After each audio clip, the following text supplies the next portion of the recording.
Board meeting of the Sewer Authority Midcoastside for Monday, May 12th, 2025. Could I have a roll call, please? Director Megan Gus. Here. Director Bowles, who is an alternate for Director Marsh. Director Boyd. Here. Director Dye. Here. Director Slater Carter.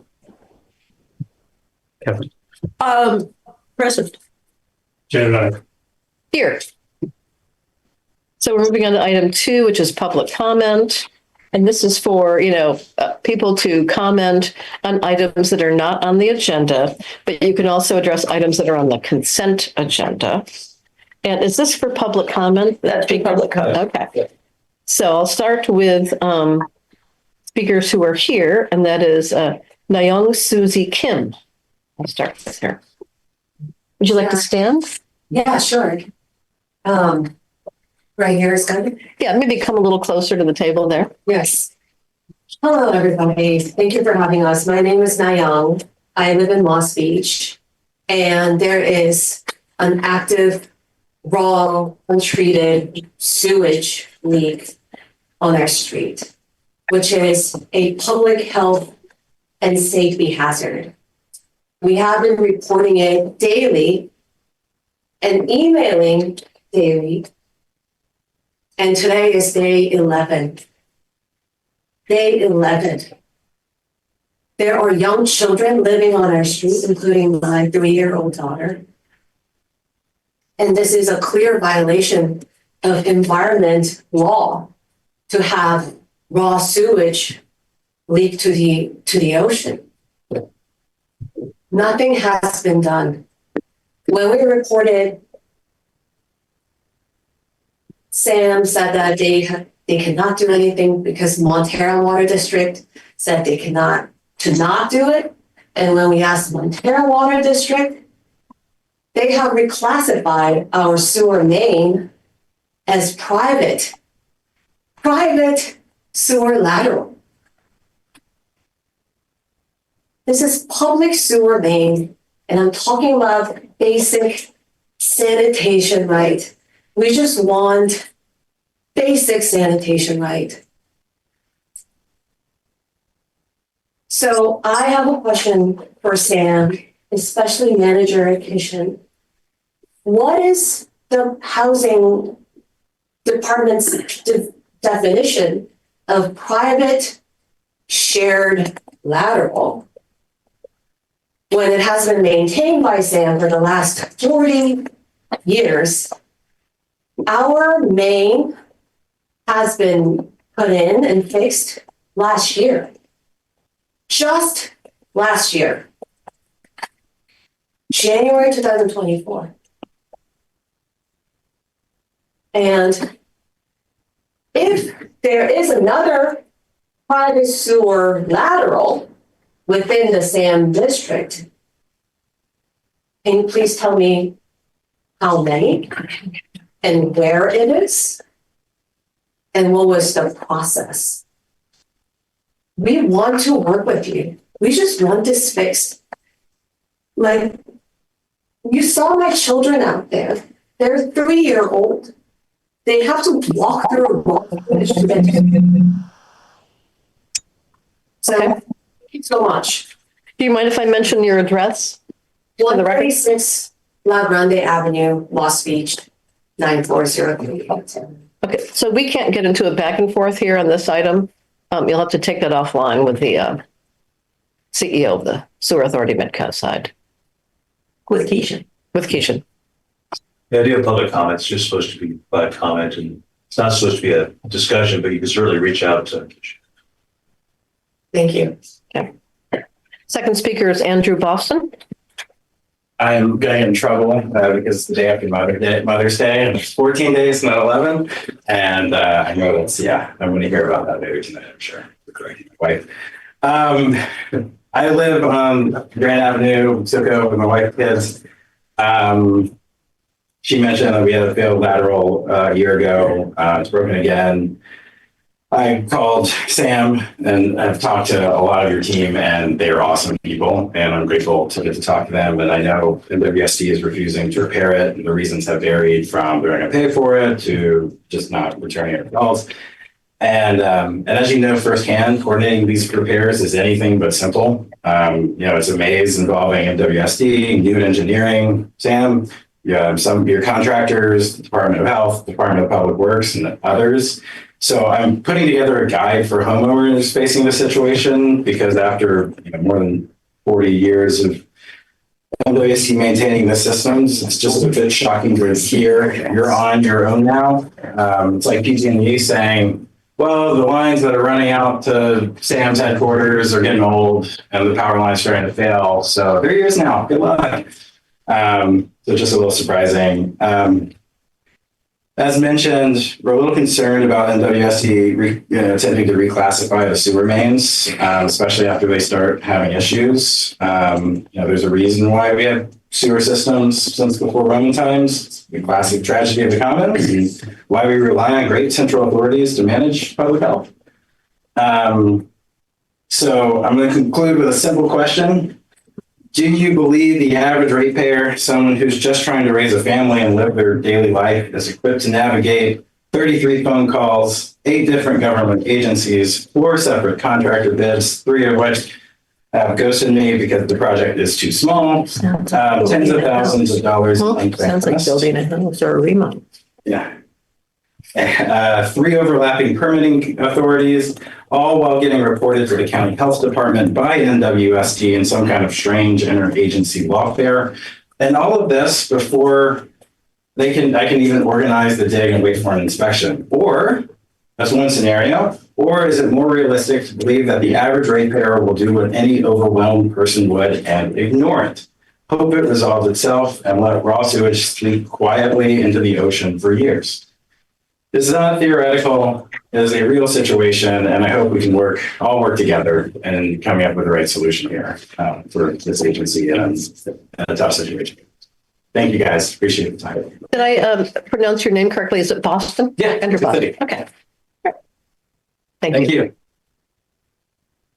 you. Do I see we have one speaker online, Sabrina Brennan.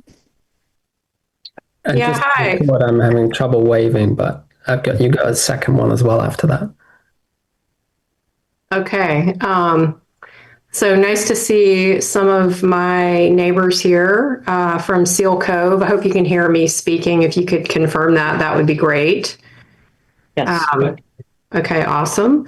And I have, trying to understand SAM can be a little bit complex for the average co-sider, probably because we don't vote for you to be on this board. You're appointed to the position through another board that you serve on. And finding some of the documents on the SAM website has been challenging for me today. It doesn't mean they're not there. I just haven't been able to locate them.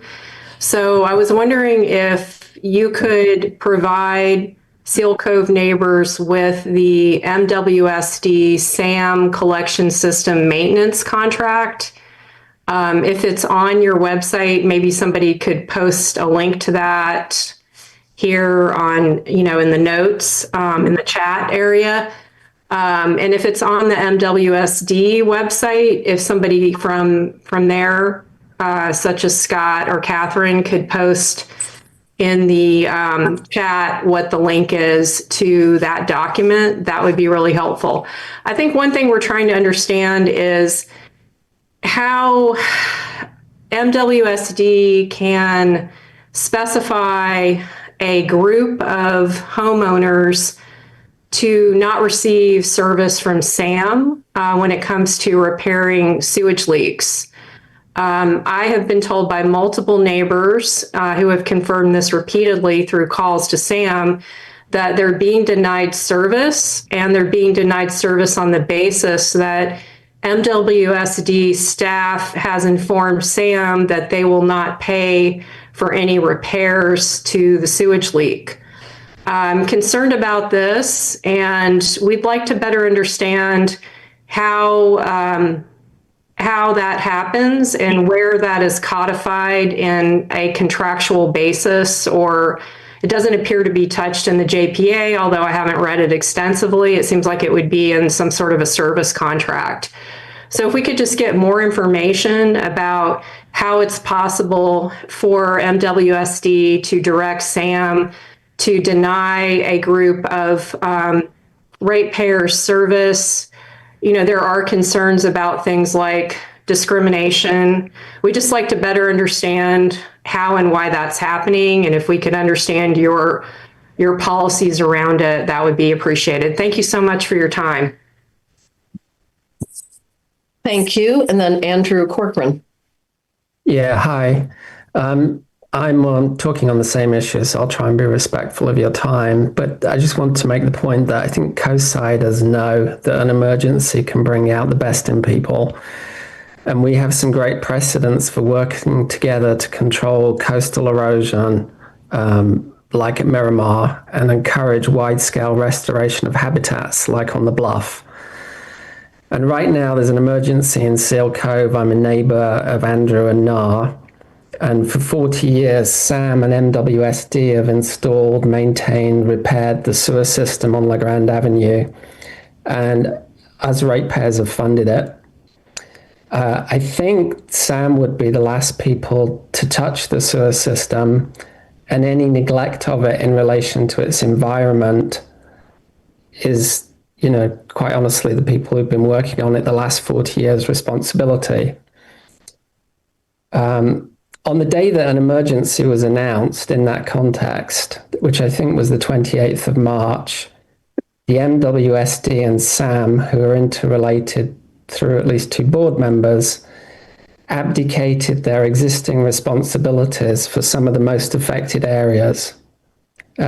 Catherine, I know you're a board member at SAM and at MWSD, and on the 28th of March meeting, you noted that hopefully costs would be much lower now that pumps and grinders would no longer be repaired. In practice, I don't think it's just pumps and grinders and private laterals, but it does also seem, although I'm not next to it, it seems to be a main sewer line under a public road, which is no longer receiving funding or repair. To me, as an outsider, this seems like a federal government maintaining an army for 40 years on behalf of taxpayers, but devolving defense to the state on the day that a foreign power made some threat of invasion. I don't know how the household has suddenly become responsible. So to finish on a positive note, I think what we're really asking is, could the SAM board show leadership, re-engage with homeowners, and bring together the county, the MWSD, the Sewer Authority Midcoast, the Environmental Agency, and the Public Works. Seal Cove is an area of public interest and county-wide importance that goes beyond something that just impacts several homeowners. This is something of wide-reaching importance for many people. So if you could help us with that, I'd specifically ask 3 questions, which I understand you're not going to answer now. But question 1 is, could you confirm if you will continue to repair the main sewer line down the middle of La Grande Avenue, especially if there are health and safety concerns? Number 2, will you help homeowners like my neighbor Andrew and Nar with the point at which their lateral goes under the public road and connects into the public main sewer line? And number 3, will you please help us in showing leadership to push for a coordinated longer-term response? Thank you. Thank you. Is there anyone else who would like to address the board on public comment? Seeing none, I will bring it back to item 3, which is the consent agenda.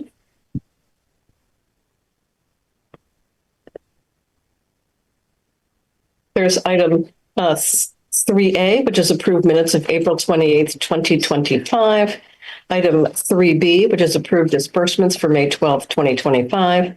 Item 3C, accept the quarterly financial report for the third quarter of fiscal year 2024-25. And item 3D, authorize general manager to attend and be reimbursed for expenses related to 2025 General Manager Leadership Summit hosted by CSDA during June 29th to July 1st at Lake Tahoe area, California. I move that we approve the consent agenda. I have a quick comment. Sure. I looked through the schedule of presentations and workshops and so forth, and I thought it looked incredibly valuable. I especially like the one that was best practices for working with a boss of 5, which I thought was funny. Anyway, I very much support this. Well, Anybody else have especially since we do it one better. Yeah. Also, So, So your second. Not second. So we have first by Slater Carter and a second by Scott Boyd. Are there any other questions or comments? Could I have a roll call, please? Director Megan-Gust, Yes. Director Bowles, yes. Director Boyd, Yes. Director Dye, Yes. Director Slater Carter, Yes. Chair Ryan. Yes. And I'll also say that we looked pretty thoroughly at the financial report at the Finance Committee. I heard. Okay, item 4, regular business. Item 4A is status update on annual comprehensive financial report submitted to Government Finance Officers Association, GFOA, for fiscal year ended June 30th, 2024. So the annual comprehensive financial report is not new to SAM. We've been working on it for several years. Earlier, it used to be called as Comprehensive Annual Financial Report, CAFR. In the early 2000s, SAM was getting this done and getting rewarded. Then due to the revolving managers, it got lost and people then switched over to the BFS, which is the basic financial statement. So it was stopped for some time. Then I would like to take you back a couple of years because we have 3 new board members who may not know past history of SAM. I put together just 3 slides. I thought I could share it with you.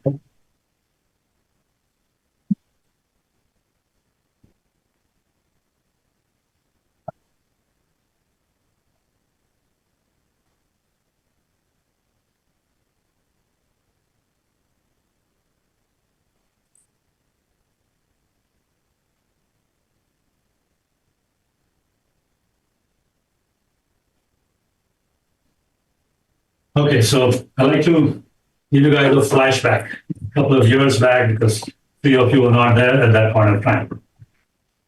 That was in December 2019. The finance situation at SAM was in turmoil. SAM was behind 3 audits. Audit has to be done every year, but at that point of time, we hadn't done 3 audits. There was a lot of demands from capital infrastructure. Therefore, the board decided that in January 2020, a new finance team be formed. So we had our finance officer, George Evans. We had help from Peter Medina. Of course, Callie joined later, but SAM board decided that. Hey, don't give up your spot. Whoever is speaking online, please mute yourself.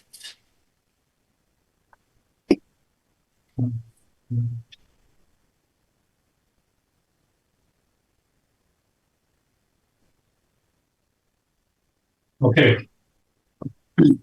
So to take you back to the audit history, all along since 2016, we've been doing audits. SAM has been doing audits on time. It was a mix of either CAFR or ACFR as it's called now, or it's the basic financial statement.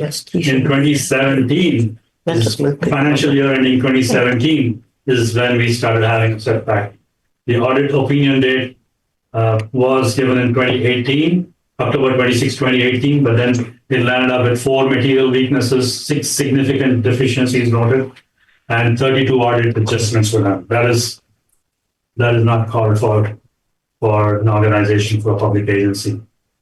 And for the financial year ending 2018, which was done after the formation of the finance team, the audit opinion date was done on March 6, 2020, and thereafter we did another audit in the same year, August 18, 2020, because we had to catch up with the audits which were not completed in the previous years. financial year ending 6/19 and financial year ending 6/2020. All this was done in a record time of 1 year. We finished 3 audits. And then came up the discussion that maybe we should go for something, aim for something better than the basic financial statement, because the finance team was doing a good job. The auditors were helping us, and they had a finance committee which was directing us in the right direction. And therefore, we said, let's go ahead and aim for the annual comprehensive financial report. This is the largest or the biggest certificate that any public agency can achieve for its financial recognition. And there you go. We did it the same year for the financial year ending 6/30/21. We completed it in December 15, 2021. Thereafter, there has been no stoppage. We've been doing it continuously. And this is the 4th year that we are doing the annual comprehensive financial report. And we've got an award this year, which came last week. So additional notes to talk about.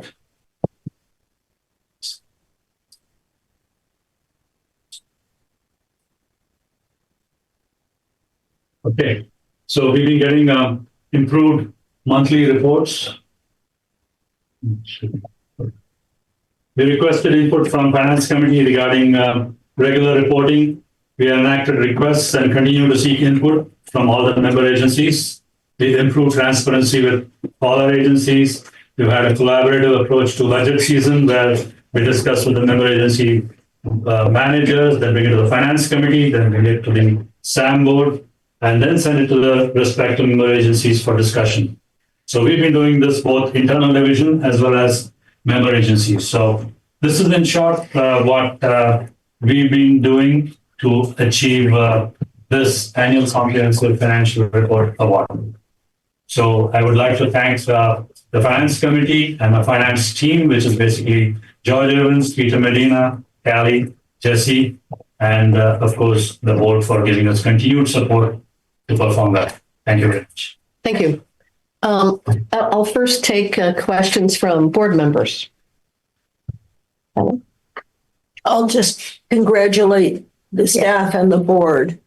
We've come a long way. It's true. From when we were down 3 years worth of audits.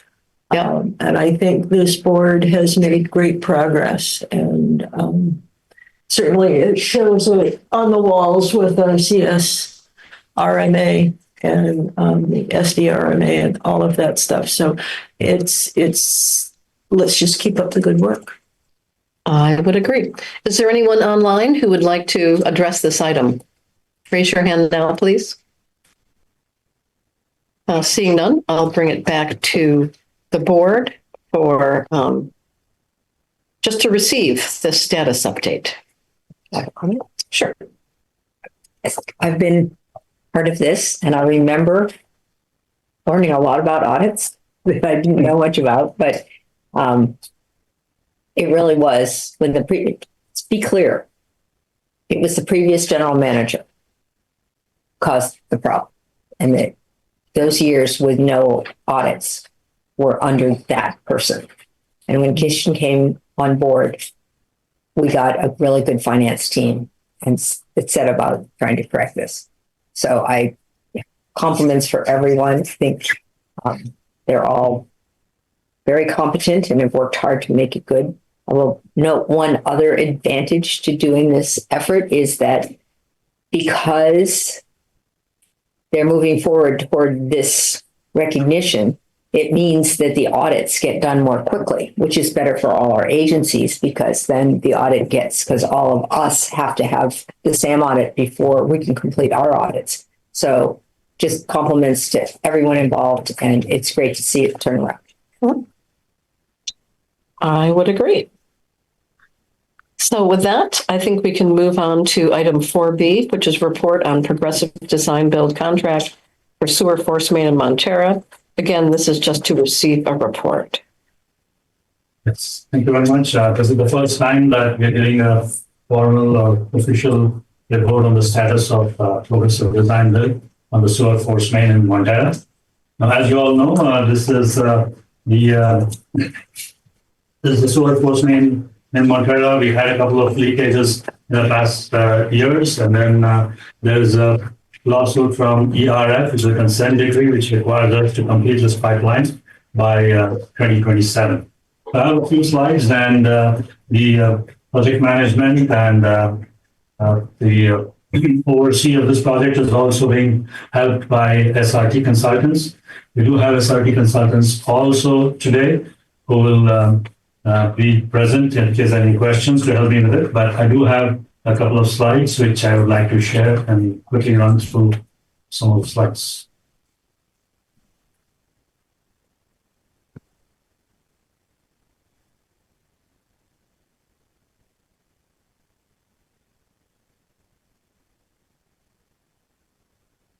Okay, so the sewer force main in Montana job has been awarded to McGuire and Hester. That is the name of the contractor who's doing the phase one part of the project. So let me walk you through the various steps. The goals and purpose is basically to prevent future sanitary sewer overflows. Since we've had it in the past, we'd like to replace the pipe, the entire pipeline, so that the existing ductile iron pipe will be replaced by better serving life, which is HDPE, high density polyethylene. So the purpose of this is to provide a progress report regarding the phase one progressive design build contract with the contractor McGuire and Hester, who has their design engineer, which is M&S Engineers, to the SAM Board of Directors. So to give you an idea about the existing force main background, it connects Montana, Valimar, and Princeton pump station, and it discharges to a point at junction structure number 1. The total length of about 17,000, approximately 17,000 linear feet, and is 12-inch in diameter. At some crossings, it's about 14 inches. The first 2,600 feet of the force main has been replaced with HDPE. We're back in 2017, so we are left with about 13,350 feet to be replaced during this particular project. So the flow rates from the pump stations to this pipeline which is connected, to give you an idea, we get Montana pump station, we get about 2.9 MGD, million gallons per day. Princeton pump station is about 1.7 million gallons per day. The Valimar pump station is about 2.8 million gallons per day. So SAM approved this project in 2 phases. Phase 1 is design and permitting. Phase 2 is construction, which means that after the phase 1 is completed, the contractor gives us the guaranteed maximum price, and the SAM board has the choice at that point of time to go ahead with the price which the contractor is going to indicate, or if the price is not acceptable to SAM, then SAM can move on and go out for a bid and select another contract. But the design would have been completed by then. So that is the phase 1. So the phase 2 would be the construction. So currently, SAM and the selected contractors are doing the phase 1. The phase 1 contract, which was being awarded, is a not to exceed amount of about 2.1 million. So the phase 1 consists of preparing the design and giving all the necessary documents to move forward with construction, which means developing preliminary plans of the alignment for the purpose of studying the impact of the environment and the construction of the project. And once the impacts are evaluated, the final design, final proposed design will be completed. So here are the milestones which are being completed. The contractor is doing a survey of the project alignment area, which means he does a topographic survey. This is needed to develop an alignment, which is based on the existing conditions, and then finding out where the utilities are, locating the utilities, and coming out with a proper alignment. So for this, we will need to take several permits. Right now, they have already obtained the Caltrans encroachment permit to complete the survey work.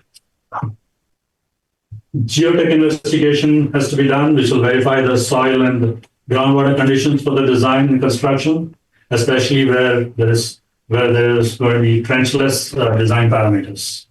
So for this, again, we would need Caltrans encroachment permit. Environmental survey, where tabletop survey has already been completed, field investigations need to be done. And once alignment is finalized, the project description, biological assessment, and cultural resources will be completed, which will form the initial part of the CEQA study. And this work is in process. We also had public outreach being done, which is being done by Allison Customer. This is required because when the contractor is out in the field and he's doing the survey work or doing the potholing work, it requires a lot of information to be shared with the public because they see people in the field wanting to know what's going on. So we have public outreach, which has been designed by Allison Customer, and several materials have been designed for this. Basically, magnets, cards have been done. We have distributed that in certain events. We also have A-frame signs. These A-frame signs are typically large signs which get installed while the survey is being done. And that has a barcode where if public wants to know more information, they can just scan the barcode on the A-frame sign, and which takes you directly to the SAM website, gives more information about the project. It also has a project email, which gives reference as to who to contact. It also has a specific project email ID, which is called fmmonteraproject@samcleanswater.org, so that if this is already available on the website, so if anybody sends an email to this, then the email goes out to a couple of people. It comes to SAM, it comes to our project management persons, and then we instantly answer these emails. So the public website was launched on April 3rd with all these additions, which is basically existing projects. So this is the current milestones where the topographic survey is in process. The finish date is May 16th, and we are ahead of schedule by a week. That has been completed. Geotech investigation is in progress, which needs to be completed by September 1, and that is in progress. Environmental survey needs to be completed by June 1st, and this is in process. Technical memorandum, which is basically May 2nd, which is started on May 2nd, which will be completed by June 26th. A draft engineering recommendation will be provided, and that will help them to complete the 30% design, which will be completed by July 10th. So staff has regular monthly meetings with the contractor and the consultants, and updates will be provided to the board at every meeting. So the next steps, as I've already indicated to you, the design services, where the final design and the guaranteed maximum price will be provided latest by February 12th, 2026. Environmental compliance will be done by June 18th, 2025, permitting and all that information. Construction will be completed by April 22nd, 2027, although the consent decree says that we need to complete it by June 30th of 2027. So, in short, the pipeline replacement project is moving forward on schedule, and with the design and guaranteed maximum price to be ready by early 2026, and we will be ready to complete the construction before the June 30th, 27 deadline. So, staff is here along with my consultants to answer any questions. Thank you. Thank you for that report. Any questions from board members? Paul. Thank you. It's a significant replacement project. That's almost 3 miles, almost 3 miles, right? 13 and 16. Yeah. And maybe you or your consultant knows, but typically using different pipe material. I noticed it's that 13,000 all ductile iron pipe currently. Yes. So I don't know if that was the preferred material used, but typically we use it. I've used it in the past in areas where the subgrade or something has some kind of issues with it. And going back now, all HDPE. Is there a reason why it was ductile? Yeah, we've had good experience replacing it at the Granada force main and several stuff. We've seen that with our atmosphere being highly corrosive, ductile iron tends to have corrode, like we had a failure recently.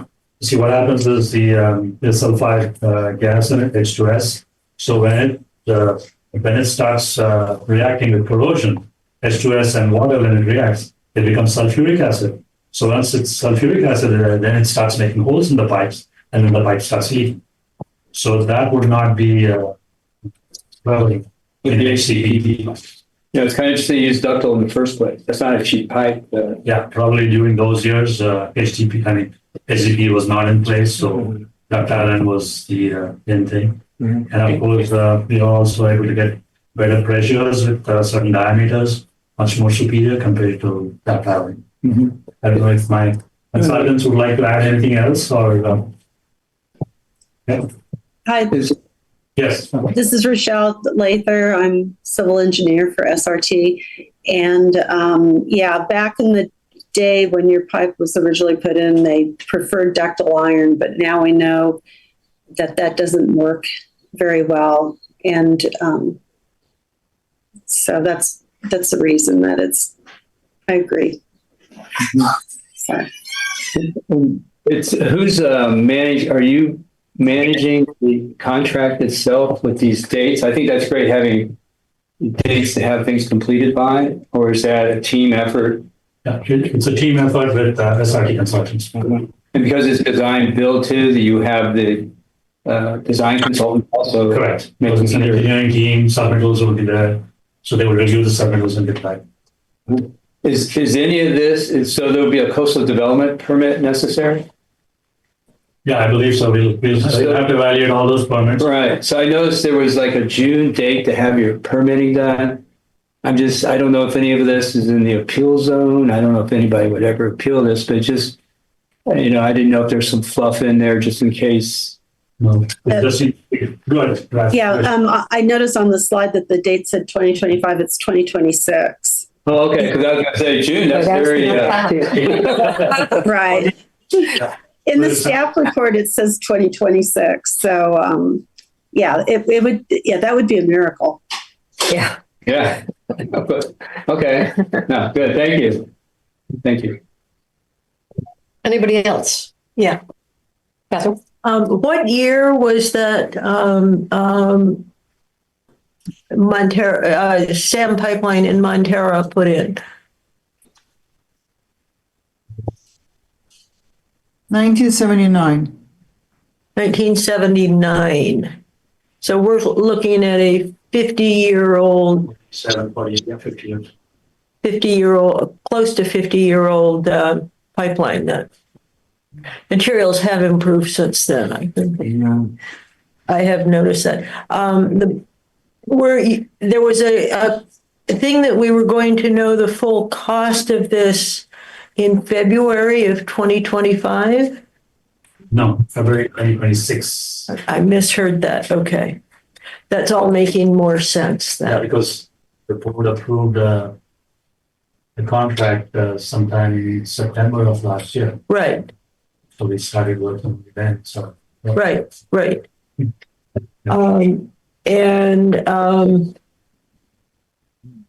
So is this in our capital improvement budget? Where would we find these budget numbers for this project?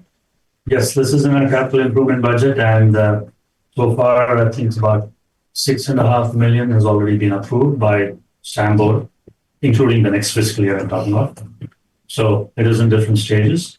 The remaining amount will be brought to the SAM board in the 26-27 budget. Okay, That is when a larger amount of money would be required when construction starts. got But it. the amount which has already been approved, about 6.5, is adequate for us to go ahead and move forward with the design. Okay. So there was a recent SSO in Moss Beach. Is that the one that was on LeGrand Avenue, or is that something separate? Well, that's separate. Grand Avenue is not connected with it's not nowhere near the IPS. Okay. So was the most recent SSO, was that part of the Montero Force Main? Yes, it was part of the Super Force Main in Montero. Okay. It's by the airport. Yeah, it's like the end. Okay.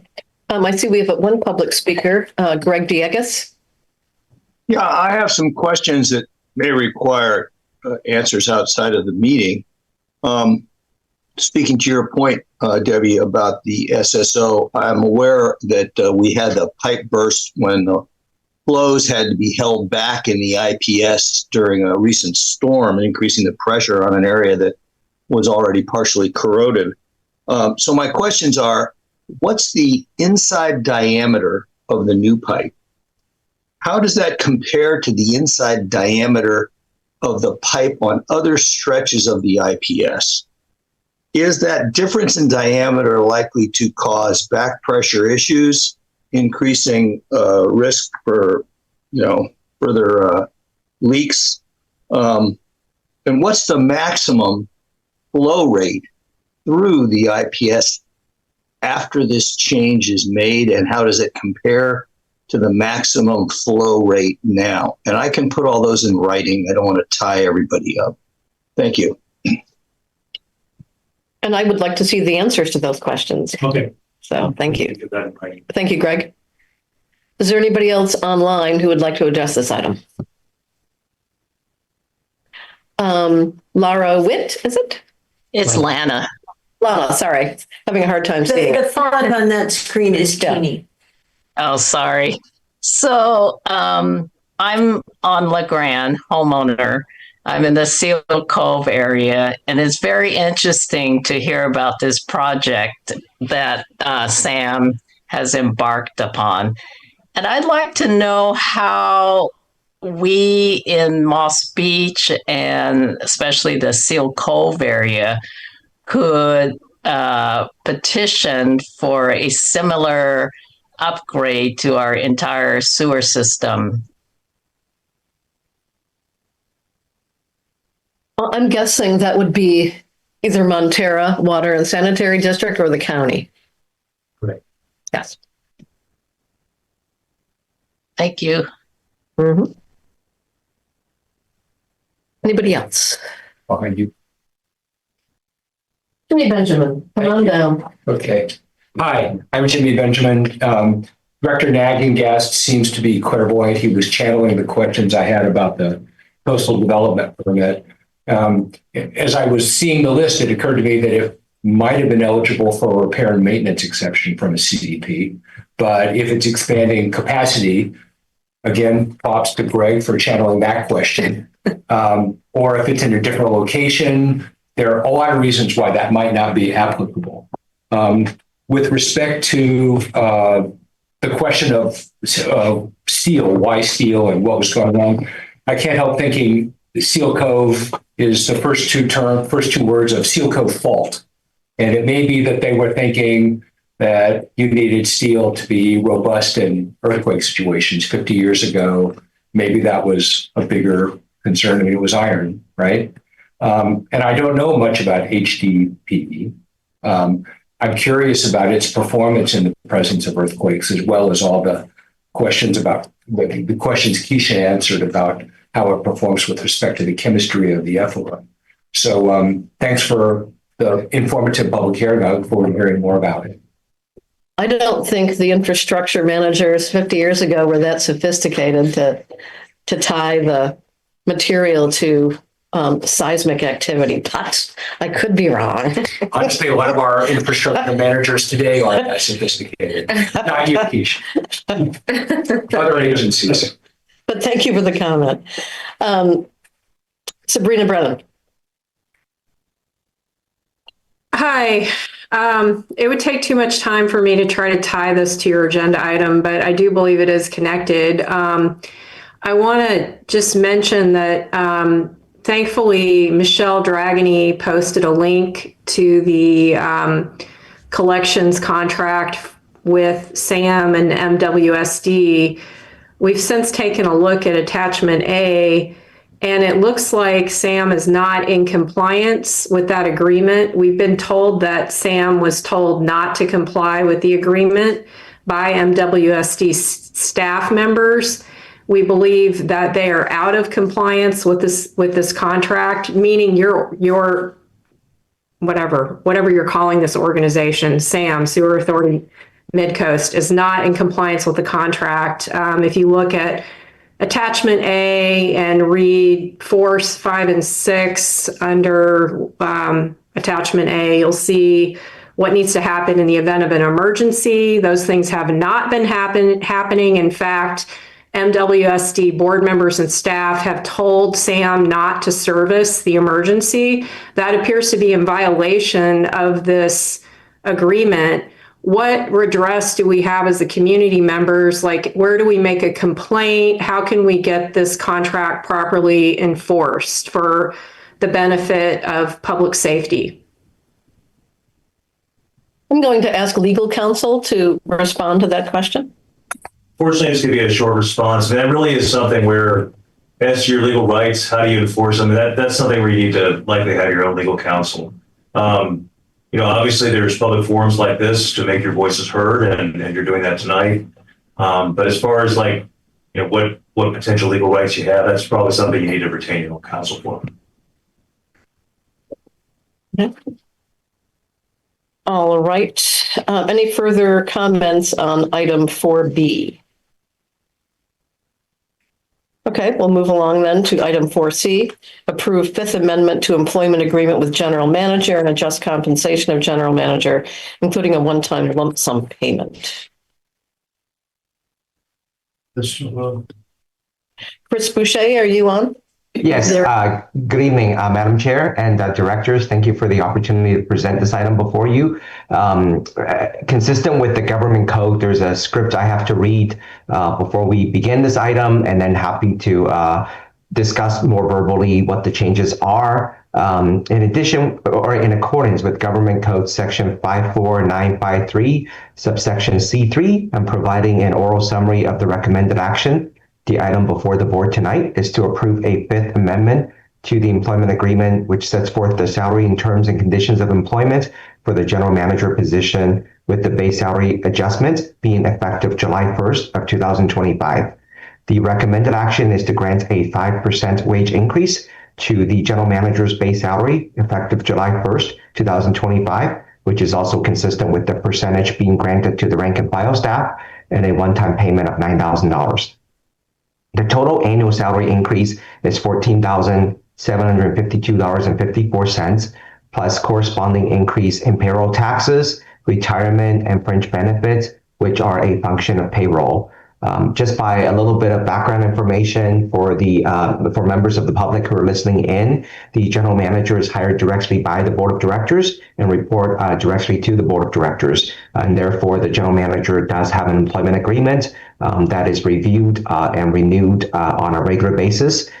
We went through the process with the board operations committee to look at both compensation adjustments, but also the cycle for performance evaluation for the general manager.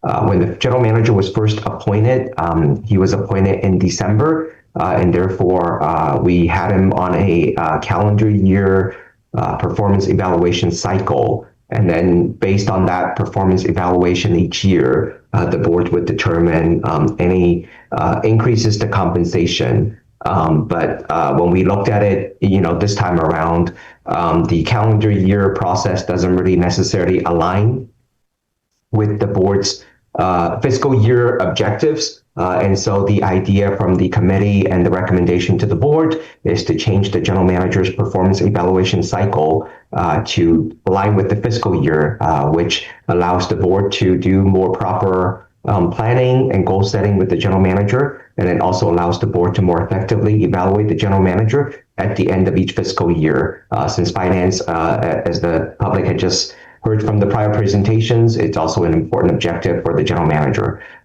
Because of that, we've had to also mathematically change the effective date of the general manager's pay increases. The general manager's pay was last increased in January of 2024, and therefore, in order to align the general manager's pay increases with the fiscal year to align with the performance evaluation process, we changed it to the July 1st, 2025 cycle, and then instead came up with the lump sum, which is why the public saw the lump sum amount to compensate for the first 6 months, which typically would have occurred this January for the general manager. But what the general manager is not going to get is the adjustment to base until July 1st of 2025.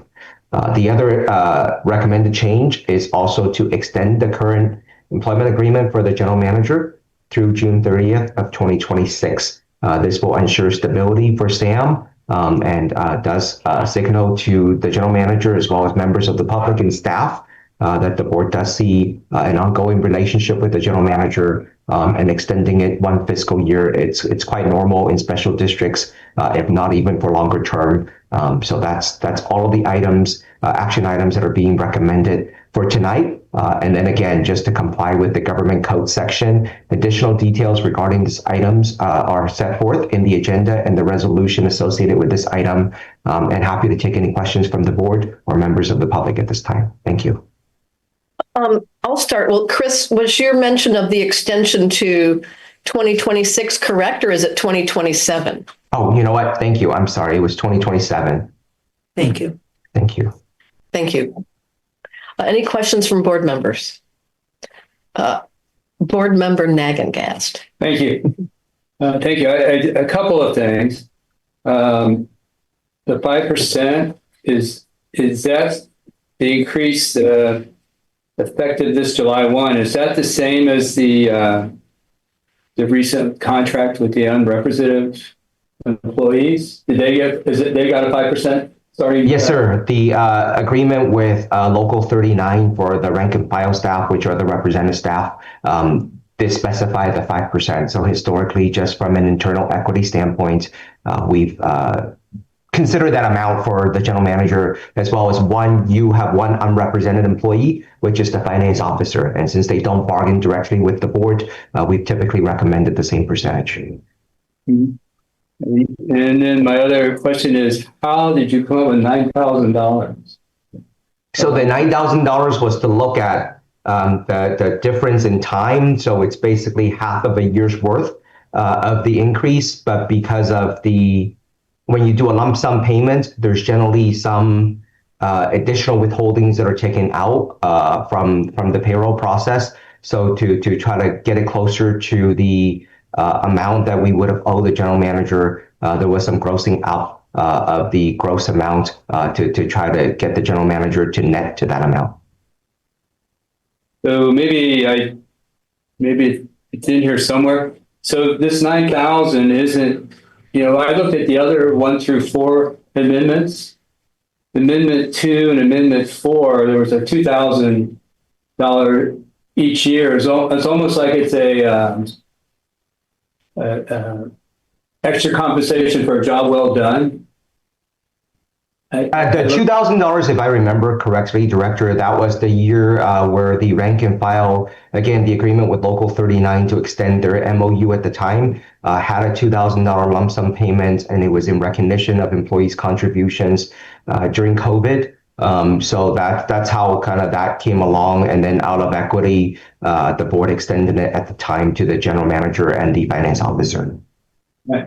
So all of a sudden it's $9,000. It's just, that's to cover the cost increase that would have happened from January 2025 to end of June 30th, 2025? Yes, sir. So because we're trying to align the general manager's pay increases to July of each year going forward, typically, right, because the general manager's compensation is adjusted every January, he would automatically have that amount added to his base compensation. But in this case, right, we're basically saying that you're going to go a year and a half without any adjustments to your base compensation. And therefore, the 9,000 is to cover for that value in time because the last increase was made in January of 2024. And Kishen's base will not be adjusted until July 1st of 2025. Well, aren't cost of living increases the salary adjustment? I mean, I'm trying to still wrap my head around this 9,000 number.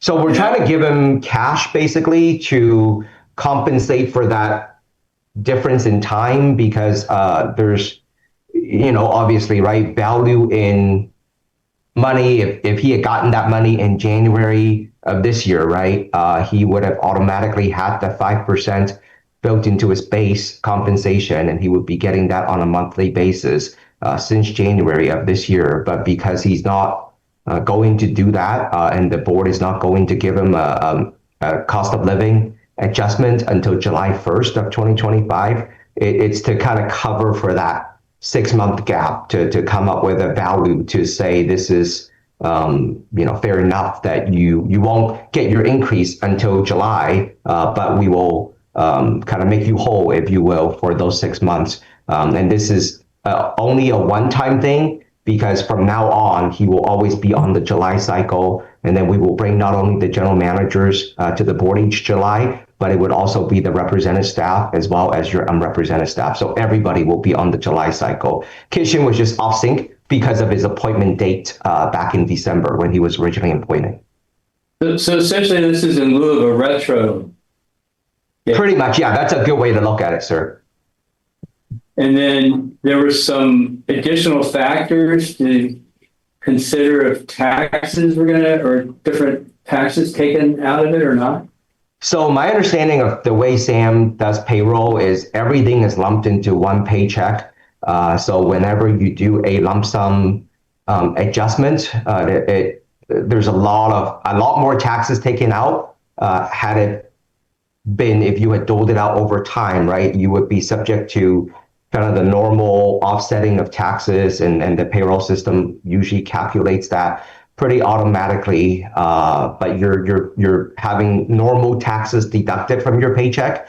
In this case, because of the lump sum, it will essentially supercharge his paycheck, and so more taxes will be taken out as a result. And it's to try to offset some of those factors. It doesn't fully offset the entire deduction, but it's to try to get Kishan to kind of the half a year's worth of compensation that he would have lost out on. And that's what the lump sum came out to be.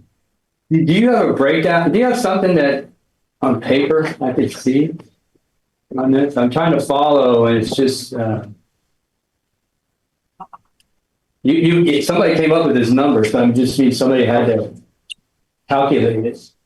Yeah, I don't have a handout that I can whip out right now. But essentially what we did was we took the value of the difference, right? At the 5% rate.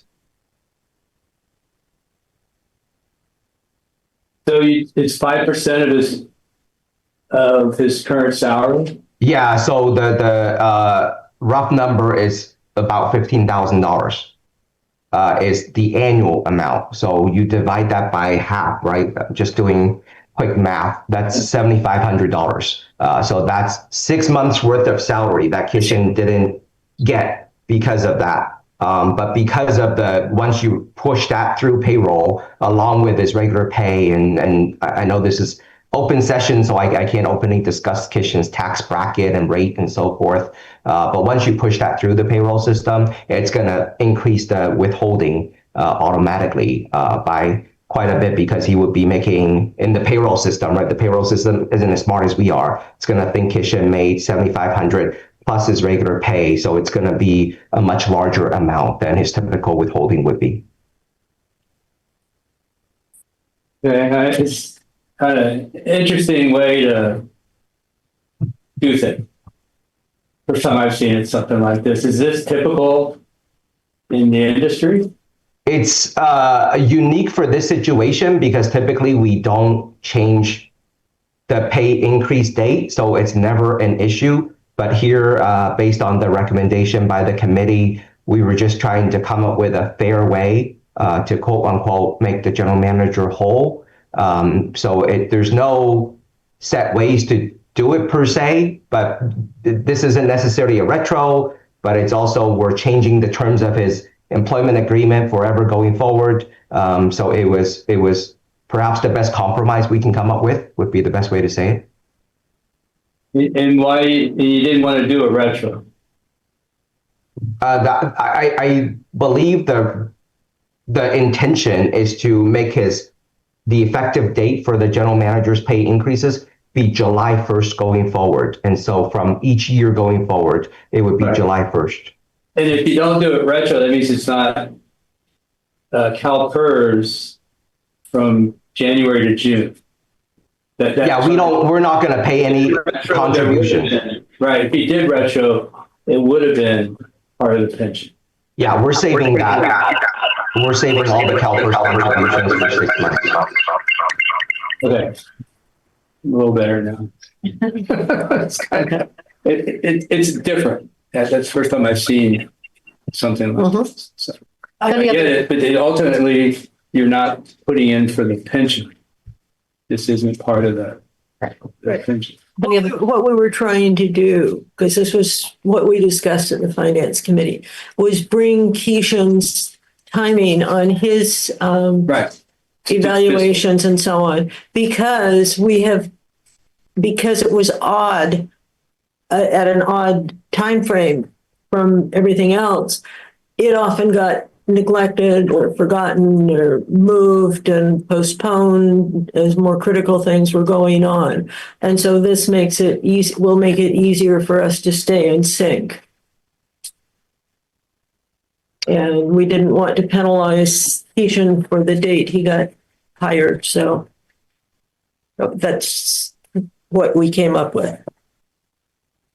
Any other questions from directors?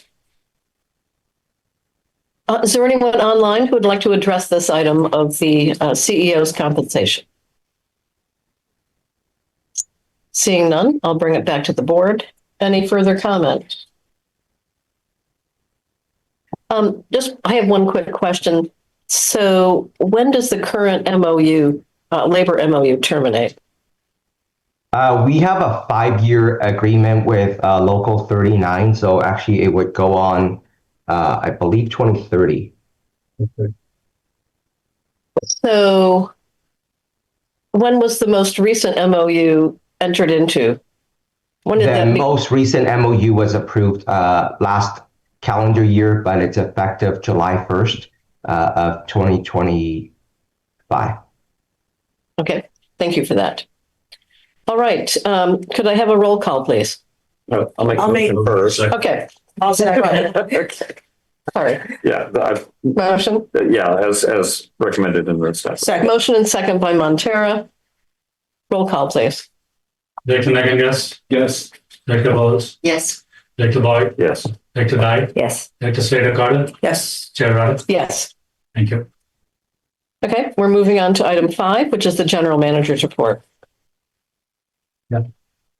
This is the first meeting of the month, so we would have detailed manager's report only in the second meeting of the month, but the second meeting of the month is a holiday, being on Memorial Day weekend, so we will have the detailed flows and other details in the month of June.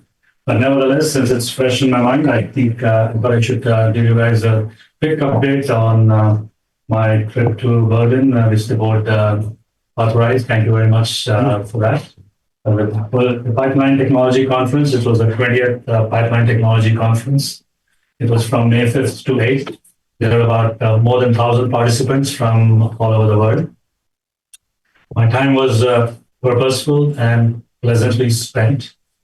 It actually provided a very valuable opportunity to connect with industry experts, good networking to exchange information on pipeline integrity and latest technologies. There were pipeline operators, industry leaders, consultants discussing advancements in pipeline technology.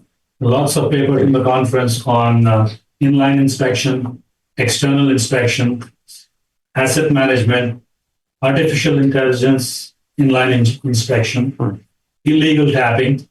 A lot of places like Nigeria and others, there's a lot of illegal tapping in Mexico. Yeah. Mexico. So people are adding to the. No, they break the pipe and steal fuel or oil. Oh, it wasn't just sewer, it was just. I'm trying to figure out. It's about pipes. Stealing sewage. So, yeah. We love sewage stealing. Yeah, so there were several, Good fertilizer. several exhibitors who had in-house developed drones to collect seamless information about metal loss and coating condition with no line stoppage needed. Are these inside the pipes then that they're? No, outside. Okay. Without cutting the pipe, without getting the pipe. Pipeline maintenance programs, inspection strategies from several people were displayed in the exhibitions. Non-destructive testing, inline inspection, and asset integrity management. And the typical condition assessment which we had done, now it's come up with more advanced technologies.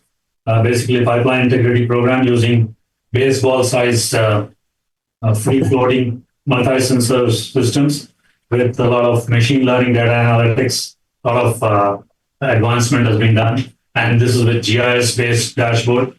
So these are called pipers, and these pipers identify and locate potential issues such as any leaks or deposits. So I also established contact with several vendors, and I'll be receiving a lot of information. They'll be emailing me. But since I just came back on Friday, I thought I should give you guys my. And what, just for the audience and everyone, was your paper presented? Yeah, my paper was presented. It was basically external inspection using enterprise asset management. We do have enterprise asset management, which is called UCD or excuse me, it's called UCD earlier. Right now, it's being called as Central Square because Central Square took over UCD. UCD, more popularly known as UCD. So we use that for all our pipeline work. So the way we went about and how we customized it and what benefits we're getting, those are the things which we shared as the forum in the form of my paper. And UCD was a company from Germany, right? As I recall. No, I don't remember where it is. Okay. But it's actually a United States firm. Oh, okay. US firm. And as I recall, because you were presenting a paper, a number of the costs of this conference were comped.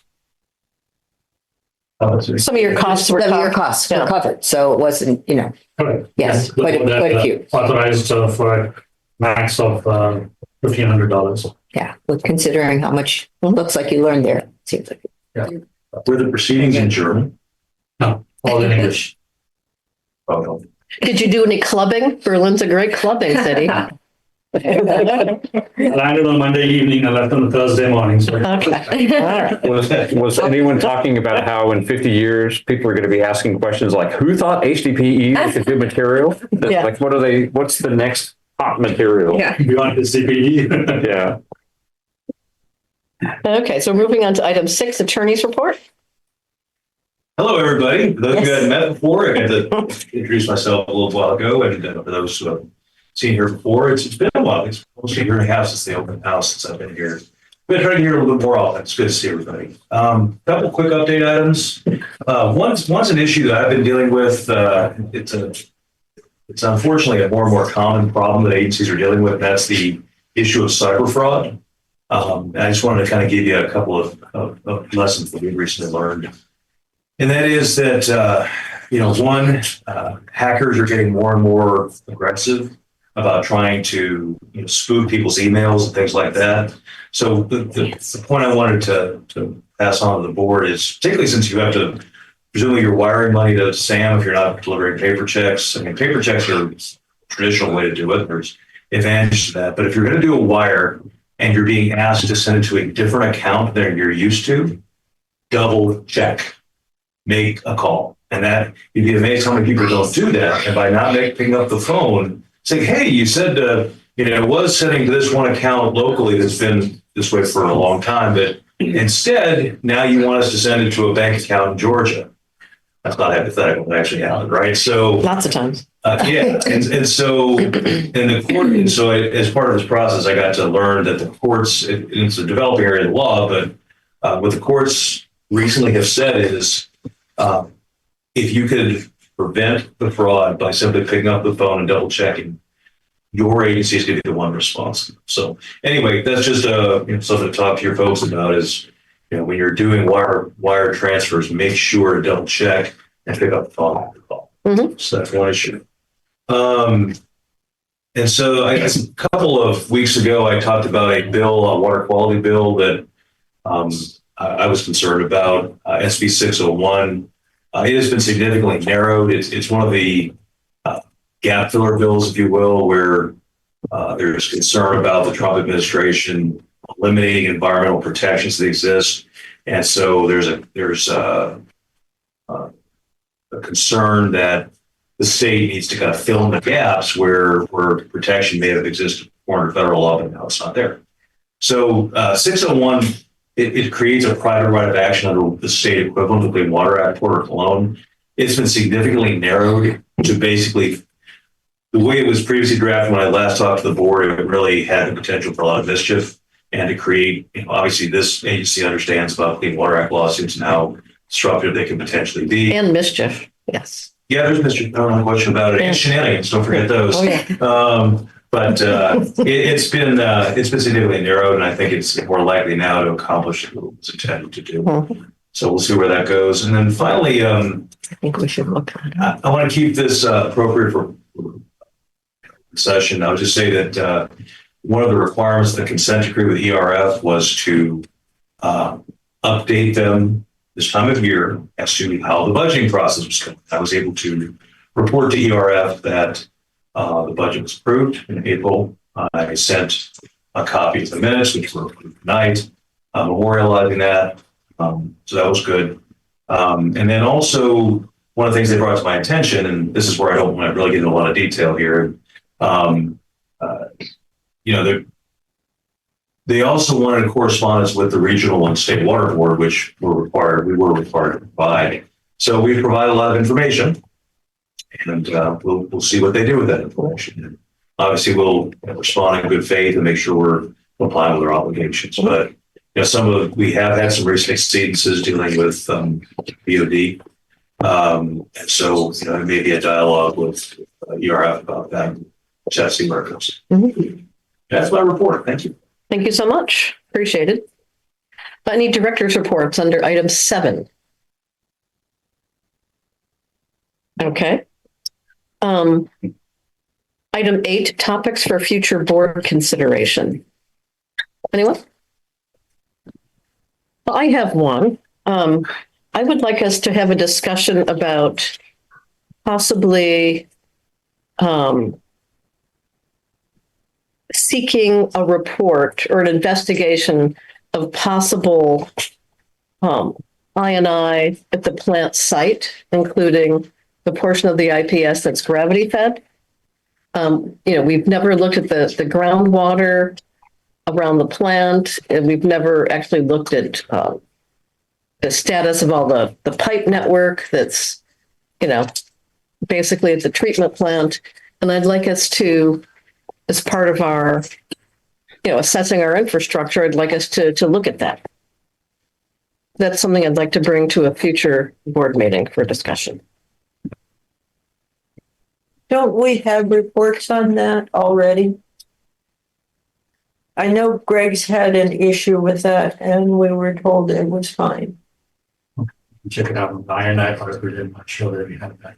Yeah, I had asked for that, and nobody had any information for that. I don't think that if you have it, that'd be great to see it, but I don't think there isn't. No, I thought Greg had been asking Sam about this because, I see, Greg, are you still there? No. He was very concerned about the huge inflows during that last El Nino. Yeah, I think we have to look at everything in order to have a full assessment of the infrastructure and its status and whether it's contributing to, infiltration. And yeah, we can find out. I'll try to reach out to some engineering consultants and see how, and then get the proposal to the board and then get the board's okay to for the work to get started. That would be great. I think this somebody was raising his hand. Yes, I see. I can't see the name. It's very tiny. Matt Knoll. Yes, thank you. For a new item, I would like to see the issues that Seal Cove on LeGrand Avenue brought up. The problem being that MWSD is basically saying they can't handle, they can't do anything about the sewage leak. I think you should take that up with NWSD in the county. We have. It's not SAM's system. Yeah, but MWSD says that SAM does the maintenance on the sewer lines, and SAM is saying that MWSD does the maintenance, and you're basically both pointing at one another, and that's not really very helpful. And if I could add to that with Matt, I understand you have a complex family agency relationship and that you take the sewer treatment away from this district, which is managed by Montara. But there is an interrelationship that's complex, and I think it's the only emergency in your area at the moment, and so it would seem suitable that it got discussed at a meeting like this, at least to the degree that you're asking yourselves, to what degree are you involved? Having that discussion, I think, would be good. Well, I don't know if we would have a public discussion about that. I think there may be potential litigation issues involved. So I will just leave it at this. Our council can, discuss with the general manager the issues involved and whether or not it's to be elevated to the board in any fashion. So, okay. So you're refusing to bring it up as a new item? No, I'm just, asking staff to respond to some of the questions that have been raised so that we understand appropriately, what our jurisdiction is. And that may be an open session or closed session. And that's to be determined by legal counsel. Okay, thanks. I would like to ask that the attachment, I think it was attachment A that Sabrina mentioned earlier, that the attorney very briefly addressed, that be addressed also, since it fairly clearly, at least to a layperson, seems to say that you are in fact responsible for taking care of this issue. That's noted. Thank you. Scott had a comment. Scott? Actually, it was very much along the lines of what you were getting at. I think clarifying, perhaps Jeremy, in the follow-up to this, could clarify how Sam acts as the contractor servicing a service contract on behalf of each member agency, and in this case, Montera. So this is, Sam in this case is essentially a vendor servicing this, and Sam is an agency that has this service and provides it under contract. So Montera is the right place to bring this concern. Even though it does, you're supposed to act immediately in response to an emergency? So I would just go ahead and certainly appreciate the comments and certainly understand the strong feelings about this issue. But this is, when we add items to the agenda, it's typically done by board members, and there's certainly opportunities to have discussions going forward, but not on the agenda tonight. So we probably need to just go ahead and wrap it up. We still need glossaries. Okay, thank you for that. Appreciate it. Do we need to go into closed session this evening or no? Closed session. Okay. Thanks, everyone. This meeting is adjourned. Thank you. Thank you. Thank you.